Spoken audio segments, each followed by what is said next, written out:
So basically हम इस video में फंक्शंस को कवर करेंगे और उसके बाद हम आगे फंक्शंस के टाइप और उसके अंदर हम क्या क्या आर्ग्यूमेंट्स, कीवर्ड लाइन आर्ग्यूमेंट्स क्या क्या पास कर सकते हैं हम वो देखेंगे। सो बेसिकली हम फंक्शंस को कैसे स्टार्ट करते हैं।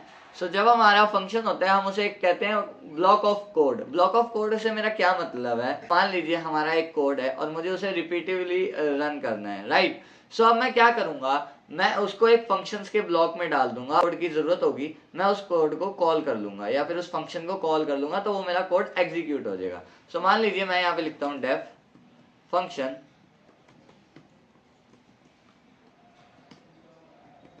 Print hello world.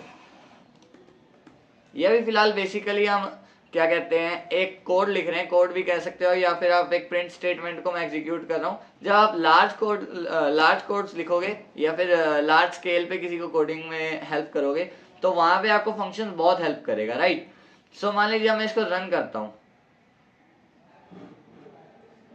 अब मेरा यहाँ पे हेलो वर्ल्ड लिखा आ गया है, ठीक है। अब मान लीजिए मेरे को इसके बाद एक लाइन और एग्जीक्यूट करनी है, print this is my new line. मान लीजिए हमारा एक ये कोड है और मुझे एक लाइन मेरी प्रिंट हो रही है लेकिन मुझे इसके बाद हेलो वर्ल्ड चाहिए। सो अब मैं बार बार तो उस कोड को लिखूंगा नहीं, राइट। सो मैं अब क्या करूंगा, मैं उसको कॉल कर लूंगा जो हमने फंक्शंस को बनाया था। हमारा जो फंक्शन था, जो हमने फंक्शन के नाम से हमारा जो फंक्शन बनाया है उसको मैं कॉल कर लूंगा। सो अब मान लीजिए मैं इसके नीचे लिख देता हूँ फंक्शन, सिर्फ फंक्शन लगा के मुझे ब्रैकेट क्लोज करने हैं और मैं यहाँ पे लिखता हूँ। तो देखिए पहले मेरे पास आया हेलो वर्ल्ड, फिर आया this is my new line और फिर हमारे पास आया हेलो वर्ल्ड। सो ऐसा क्यों हुआ, तो जैसे कि मैंने आपको पहले बताया था कि फंक्शंस बेसिकली क्या होते हैं, हमारे ब्लॉक ऑफ कोड्स होते हैं जिसको हम रिपीटेटिव तौर पे हमारा फंक्शन कह रहा हूँ, हमारे कोड को एग्जीक्यूट कर सकते हैं, राइट। सो अब मैं फंक्शंस के अंदर एक आपको कोड लिख के दिखा रहा हूं, एक SI calculator, simple interest calculator बना के दिखा रहा हूं जो बहुत ही बेसिक है। उससे हम पूरी जो नॉलेज होती है फंक्शंस की उसे देखेंगे और साथ ही साथ आगे भी हम रिटर्न कीवर्ड्स का इस्तेमाल या फिर आप यूं कह सकते हैं जो फंक्शंस में हम बेसिकली प्रोग्राम बना सकते हैं हम वो देखेंगे, ठीक है। सो चलिए शुरू करते हैं हम। मान लीजिए अब हमारे पास हम एसआई के लिए बेसिकली पहले क्या देखते हैं, हमारा प्रिंसिपल वैल्यू, हमारी रेट ऑफ इंटरेस्ट और time upon which the interest is given, right. So अब मान लीजिए मैं क्या करता हूँ, मान लीजिए हमारे पास एक वैल्यू है प्रिंसिपल इंटरेस्ट, उसकी मेरे पास वैल्यू 1000 है, मेरी रेट ऑफ इंटरेस्ट है लाइक 3% और जो मेरा टाइम पीरियड है जिसके लिए मैं क्या कहते हैं एसआई को प्रोवाइड कर रहा हूँ या फिर यूँ कह लीजिए लोन प्रोवाइड कर रहा हूँ वो I think 4 year, right. So मैं मान लीजिए यहाँ लिखता हूँ def simple interest p comma are comma t. तो सबसे पहले हम इस लाइन को देखते हैं मैंने क्या लिखा है, डेफ फंक्शन का नाम होता है। फंक्शन का नाम कैसे, अब मान लीजिए आप मेरे को कहीं इंट्रोड्यूस करवा रहे हैं या फिर आप कहीं बाहर गए हैं और आपको कोई इंट्रोड्यूस कराते हैं तो आप क्या कहेंगे, वो आपको कैसे इंट्रोड्यूस कराएगा, वो आपको ऐसे इंट्रोड्यूस कराएगा वेलकम मिस्टर दिव्यांश या फिर वेलकम मिस्टर XYZ, ठीक है। सो मिस्टर क्या होगा, मिस्टर हमारा इंट्रोडक्टरी पार्ट होगा, इंट्रोडक्टरी जैसे मिस्टर है, मिसेज है, मिस है, उससे एक आइडेंटिटी पता लगेगी। तो फंक्शंस को बनाने के लिए उसकी आइडेंटिटी होती है डेफ की।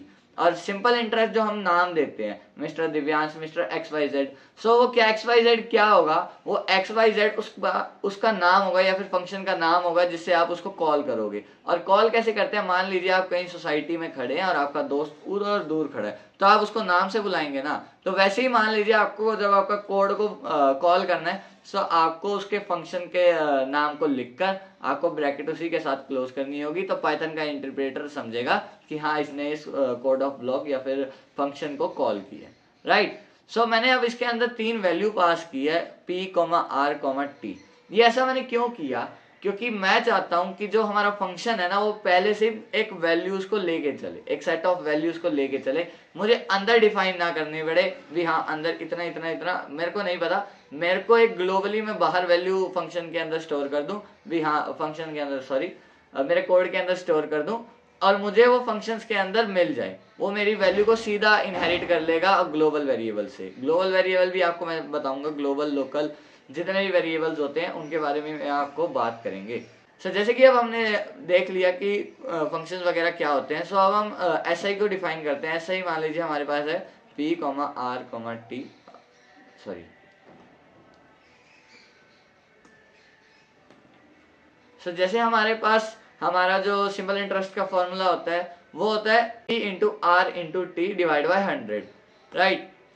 सो मान लीजिए अब मैं यहाँ करता हूँ print your simple interest is SI। So अब मैंने यहाँ पे मेरी SI को प्रिंट कराने के लिए एक स्टेटमेंट डाल दी। अब मैं इसी के साथ रिटर्न करा लेता हूँ SI को। सो ऐसा मैंने क्यों कराया? सो SI को मेरा रिटर्न कराने का मेन मोटिव यही था। अब मान लीजिए सिंपल इंटरेस्ट कैलकुलेटर में आपको सिर्फ सिंपल इंटरेस्ट तो नहीं बताना, आपको उसके साथ साथ जितना टोटल उसको पे करना होगा, मान लीजिए उसने प्रिंसिपल वैल्यू या फिर मूल की जो क्या कहते हैं अमाउंट है वो मूल लिया, और उसके ऊपर उसे इंटरेस्ट भी पे करना पड़ेगा, ठीक है। सो उस इंटरेस्ट और मूल वैल्यू जो उसकी प्रिंसिपल वैल्यू है उसको मिलाकर जो होता है हम उसे टोटल वैल्यू कहते हैं। टोटल वैल्यू कह लीजिए या फिर आप उसको टोटल इंटरेस्ट कहते हैं, राइट। सो अब मान लीजिए अब मैं यहाँ लिखता हूँ SI is equal to simple interest P comma are comma T, right. So अब क्या होगा, अब हमारे पास जहां मैंने लिखा SI is equal to simple interest P comma are comma T, so इसने क्या करेगा, ये SI के अंदर SI का पहले ऊपर एक वेरिएबल है, ये अलग से एक SI का वेरिएबल बनाएगा और SI के अंदर वो सिंपल इंटरेस्ट के फंक्शन को कॉल कर देगा। जैसे कि मैंने आपको पहले हेलो वर्ल्ड में बताया था कि हमारे फंक्शन को कॉल करने के बाद वो कोड हमारा एग्जीक्यूट हो जाएगा। तो ऐसे ही ये फंक्शन एग्जीक्यूट हो जाएगा और एग्जीक्यूट होने के बाद P comma are comma T इसी के अंदर फंक्शन के साथ कॉल हो जाएंगे। इतनी बात अगर आपको मेरी समझ आ गई है तो आगे भी बने रहिएगा, हम आगे इससे फर्दर स्टेप रखेंगे, राइट। सो चलिए अब मैं आगे करता हूं। मैं अब लिखता हूं यहाँ पे टोटल पे is equal to P plus SI, principal value plus simple interest जो उसका बना है वो, और यहाँ पे हम लिखते हैं प्रिंट योर टोटल पे इज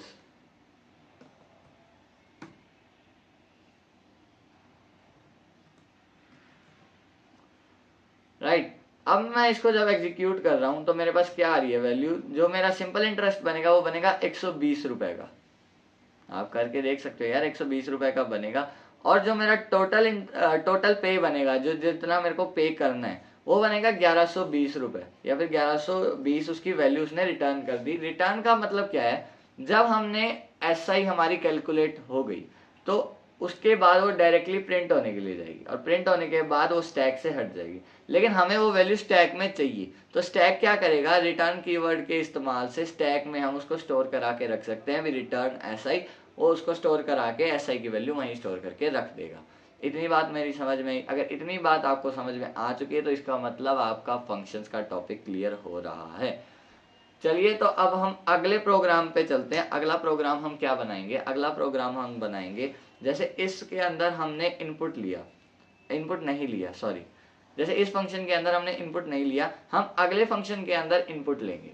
इस फंक्शन को जब हम बनाएंगे तो हम उसके अंदर इनपुट लेंगे यूजर से कि वो क्या करना चाहता है। सो एक सिंपल सा फंक्शन बना के आपको दिखा सकता हूँ जिसके थ्रू आप समझ लो भी इनपुट लेना कैसे है, ठीक है। तो मैं लेता हूँ def to do n1 n2, दो वैल्यूज मैंने डिफाइन कर दी वेरिएबल्स की। सो अब मैं क्या करता हूँ, मैं यहाँ करता हूँ add is equal to n1 plus n2।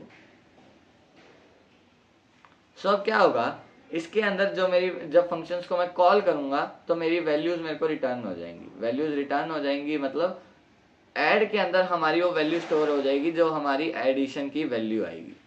So अब मान लीजिए मैं यहाँ क्या करता हूँ, मैं यहाँ नम लिखता हूँ, num is equal to integer input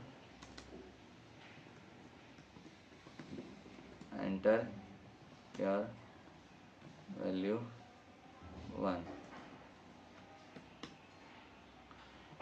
num1 is equal to integer input enter your value 2, then execute it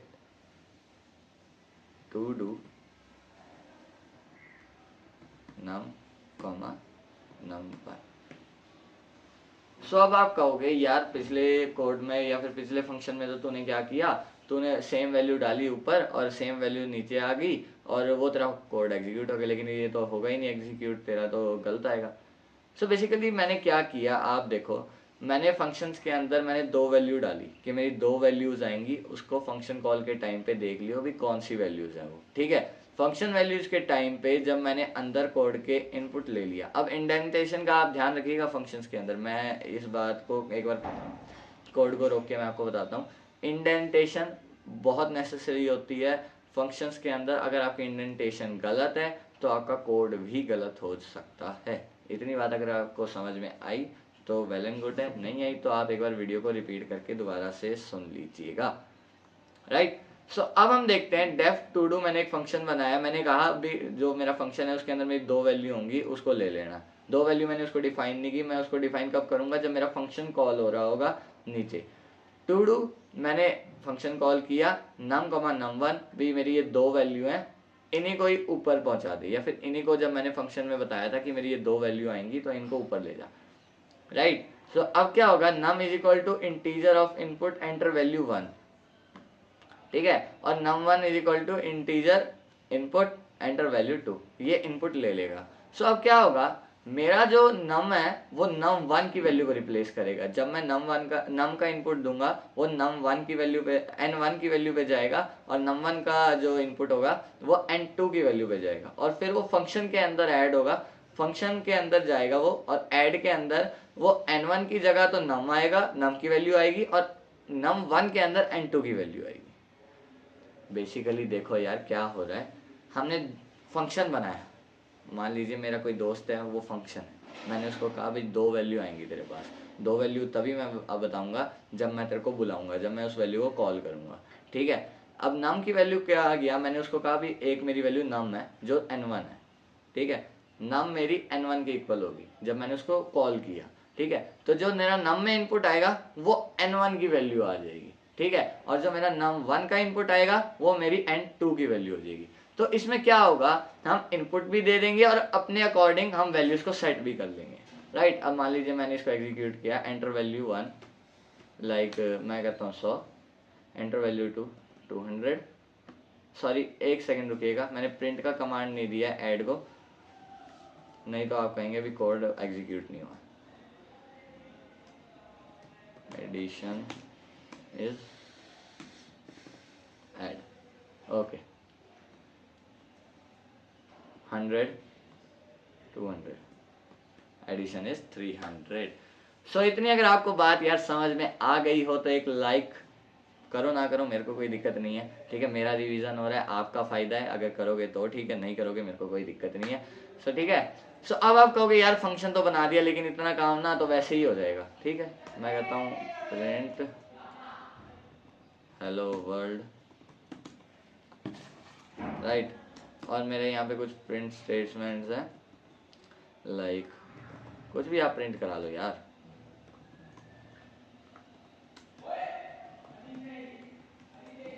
ठीक है। और अब आप इसको कहो कि यार अब मेरे को ना एडिशन करनी है, इन 3 लाइंस के बाद मुझे एडिशन करनी है, और यार अब कैसे करेंगे, अब कैसे करेंगे, अब कैसे करेंगे, दोबारा लिखोगे, नहीं ना, दोबारा क्यों लिखोगे, फंक्शन जो आपका है टू डू है, टू डू के अंदर आप वैल्यू दोगे 900 400,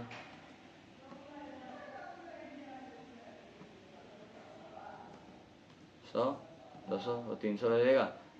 आप कहोगे यार अब तो तूने कहा था कि वहां से इनपुट आ जाता है, और तूने तो इनपुट लिया नहीं यहाँ पे, भाई इनपुट दिया तो है उसको, कोड में दिया ना, वैसे इनपुट आपको वहां से ही मिलेगा जो num1 num2 में है। जब आप फंक्शन को कॉल करोगे वो आपको ऊपर ही उसने इनपुट ले लिया है, वो एक ही बार एग्जीक्यूट होगा। अगर आप उसको लूप में लगा दोगे वो तो बार बार ले सकता है आपका इनपुट।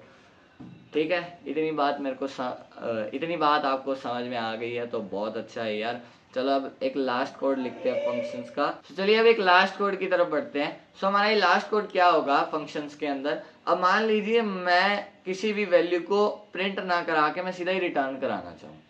रिटर्न का मतलब मेरा ये है कि मुझे एक वैल्यू दे दी मैंने, ठीक है, और मैं उसको उसी टाइम रिटर्न कराऊँ, मैं प्रिंट ना कराऊँ, मुझे एक ही टाइम पे मैं दोनों कोड्स को एग्जीक्यूट कर लूँ। जैसे कि def demo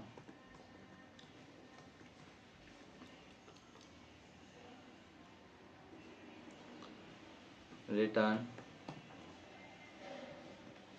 a plus b comma, और यहाँ पे आप वैल्यू बता दे भी हाँ मेरी a कॉमा बी वैल्यू आएंगी 2। और मैं यहाँ क्या करूँ, add comma is equal to demo sorry 10 comma 30, और मैं इसको रन करूँ, कोड रन हो गया। लेकिन प्रिंट की स्टेटमेंट एक बार आप डाल देते हैं, प्रिंट की स्टेटमेंट यहाँ डाल के मैं आपको दिखा देता हूँ। मेरे को समझ आ गया कि क्या हुआ है, बट फिर भी आपको एक बार आपको भी बताना ज़रूरी है। 40 एंड -20, तो ऐसा क्यों आया, मैंने क्या किया, रिटर्न करा दी 2 value a plus b a minus b, ठीक है। मैंने 2 वेरिएबल्स बनाए, एडिशन का ऐड और सब्ट्रैक्शन का सब, ठीक है। उसके अंदर मैंने फंक्शन को कॉल कर दिया। जब मैं ऐड करूंगा वो पहले वैल्यू यहाँ जाएगी, फंक्शन को जैसे ही कॉल करूंगा वो यहाँ से वैल्यू उठा के a कॉमा बी में जाएगा। वो देखेगा 2 वैल्यू हैं फंक्शन के अंदर कॉल टाइम पे, हाँ जी हैं। वो आगे जाएगा, वो रिटर्न करेगा a प्लस बी। जब वो a प्लस बी रिटर्न करेगा वो वापस इधर आएगा फंक्शन कॉल पे और देखेगा हाँ मेरे पास एक वेरिएबल है ऐड, तो मेरी जो पहली रिटर्न वैल्यू होगी वो मुझे ऐड के अंदर डालनी है, जो मेरी दूसरी रिटर्न वैल्यू है मुझे सब के अंदर डालनी है, राइट। जब मैंने ऐड को प्रिंट किया तो वहां पे 40 आ गया, जब मैंने सब को प्रिंट किया तो वहां पे -20 आ गया। तो इसी के साथ यार हमारे बेसिक फंक्शंस हो गए हैं क्लियर। 3 क्वेश्चंस आज मैंने कराए और क्वेश्चंस के अंदर ही मैंने आपको टॉपिक एक्सप्लेन किया। अगर आपको वीडियो अच्छी लगी तो लाइक शेयर सब्सक्राइब आपकी मर्जी है, हम कभी भी नहीं मांगते, ठीक है। सो थैंक यू यार, till then keep learning, bye bye.